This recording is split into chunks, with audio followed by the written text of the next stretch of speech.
Guys example number 9 है। इससे पहले जो हमने टॉपिक कंप्लीट किए थे उसके सारे numericals complete, example complete, MCQ तो आपके है ही नहीं, वो तो लास्ट में है। ठीक है, तो इनको कंप्लीट कर दिया था। अब जो पढ़ाया था आपको रेजिस्टेंस के बारे में, करंट डेंसिटी के बारे में, उसके ऊपर जो बेस्ड एग्जाम्पल्स हैं साथ में न्यूमेरिकल है, उनको कंप्लीट कर लेते हैं। एग्जाम्पल नंबर 9 की बात कर रहा है। हमसे कह रहा है in a discharge tube the number of hydrogen ions. Hydrogen ion जो होते हैं एक्चुअल में वो प्रोटॉन होते हैं। Drifting across a cross section per second. एक क्रॉस सेक्शन है, एक क्रॉस सेक्शन है, ऐसा मान लेते हैं ये ट्यूब है और यहाँ से पास होकर जा रहे हैं H+ आयन। और हमसे कह रहा है while the number of the electrons drifting in the opposite direction across the another cross section, एक दूसरे क्रॉस सेक्शन से जा रहे हैं इलेक्ट्रॉन निकल के। ठीक है, वो सपोज दैट यहाँ से जा रहे हैं, तो हमसे कह रहा है ये पर सेकंड का केस है, पर सेकंड जा रहे हैं। जितने भी हाइड्रोजन आयंस हैं वो भी पर सेकंड है, जितने इलेक्ट्रॉन हैं वो भी पर सेकंड है। हमसे ये कह रहा है इफ़ द सप्लाई वोल्टेज, यहाँ पर सप्लाई वोल्टेज कितनी दे रखी है भाई, हमसे कह रहा है 230 वोल्ट। तो हमसे ये बोल रहा है what is the effective resistance of the tube. Resistance, इस ट्यूब का रेजिस्टेंस क्या होगा। रेजिस्टेंस निकालने के लिए आपको वोल्टेज अपॉन करंट करना पड़ता है। वोल्टेज आपके पास है, बिल्कुल है। क्या आपके पास करंट है? करंट नहीं है। अगर आपको करंट की वैल्यू पता लग जाए तो आप इफेक्टिव रेजिस्टेंस निकाल सकते हैं। तो सबसे पहले करंट निकालने के लिए आपके पास एक फॉर्मूला था, Q = NE निकालो और फिर आप I = Q/T कर दो। ठीक है भाई। बाय द वे इस क्वेश्चन के अंदर T की वैल्यू को 1 कहा गया, पर सेकंड का जिक्र किया गया, तो हम T की जगह तो 1 ले लेंगे। जब T की जगह 1 ले लेंगे तो हम यही देखेंगे जो करंट आएगी वो 1 सेकंड में जितना चार्ज फ्लो करके गया उसकी वजह से आएगी। तो हम लिखेंगे, अच्छा एक बात और बता दूं, यहाँ पर जो करंट आएगी वो चार्ज फ्लो की वजह से आएगी। अब टोटल चार्ज कितना फ्लो हो रहा है, तो आपने देखा कि हाइड्रोजन आयन भी आ रहे हैं जिनको आप प्रोटॉन कह रहे हो, और इलेक्ट्रॉन भी मूव कर रहे हैं।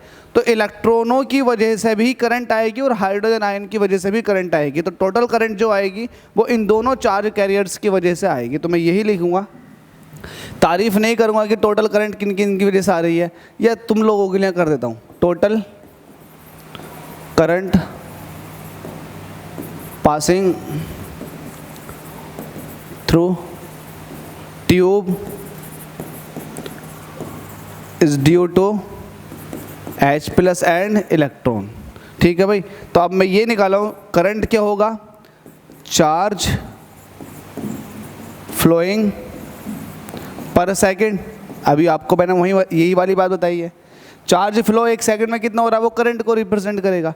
अब आप करंट निकालने का चार्ज देख लो।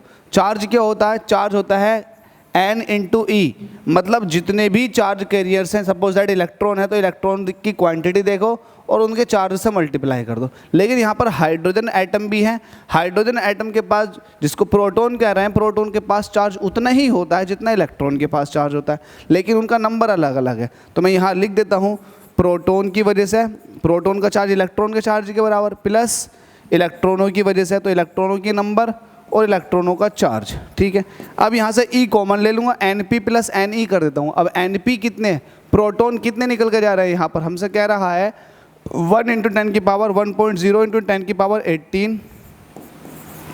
ठीक है, प्लस E मैं कॉमन ले लेता हूँ, E मैं यहाँ को कॉमन ले लेता हूँ, तो इनको जोड़ लो आप। यहाँ पर आ चुका आपके पास Np, और इलेक्ट्रॉन कितने जा रहे हैं 2.7 × 10⁻18। E चाहो तो आप E की वैल्यू रख दो, अगर वैल्यू रख दोगे तो और भी अच्छी बात है। इलेक्ट्रॉन का चार्ज जो होता है या प्रोटॉन का चार्ज 1.6 × 10⁻⁻19 कूलाम का होता है। इन सबको सॉल्व करो, सॉल्व करने के बाद में जो I की वैल्यू निकल कर आएगी वो आएगी 0.592 एम्पियर। तो आपके पास करंट आ चुकी है गाइस। आपको चाहिए क्या, आपको इफेक्टिव रेजिस्टेंस चाहिए, R चाहिए। आपके पास करंट की वैल्यू है, तो आपके पास करंट की वैल्यू है। वोल्टेज आपको दे रखी है, यस दे रखी है, तो आपको रेजिस्टेंस निकालना। तो आप कहोगे R = V/I। आप क्या दोगे, इफेक्टिव रेजिस्टेंस R = होता है V/I। By the way voltage जो लगा हुआ है वो लगा हुआ है 230 वोल्ट, और करंट जो निकल कर आएगी वो है 0.592। तो देखो ऐसा देख लो, मोटा मोटा हिसाब लगा लो, अगर 0.5 होता तो इसका मतलब ये था कि 230 को आप 0.5 का मतलब आधे से डिवाइड कर रहे हो। जब आधे से चीज़ को डिवाइड करोगे तो ऊपर वाली क्वांटिटी जस्ट डबल हो जाएगी। तो लगभग 230 का डबल करोगे तो कितना हो जाए 460। तो 460 से थोड़ी सी वैल्यू कम बढ़ती हो जाएगी। तो मैं आंसर देख लेता हूँ कितना निकल कर आ रहा है। यहाँ पर जब 230 को 0.592 से डिवाइड करेंगे तो 388 आएगा। भाई काफ़ी कुछ चेंज आ रहा है हमारी सोच से भी। 400 से भी कम नीचे है भाई, 400 से ही वैल्यू कम आ चुकी है। 388.5 388.5 ओम, ये 0.592 जो 0.5 के आगे वैल्यू है ना, इसने बहुत फ़र्क डाला भाई। ठीक है, चलो कोई दिक्कत नहीं है, हमें काम से मतलब था। हमारे पास इफेक्टिव रेजिस्टेंस आ चुका है जिसकी वैल्यू है 388.5 ओम। तो इस तरह का ये छोटा सा क्वेश्चन था। अब अगले क्वेश्चन की तरफ चलते हैं।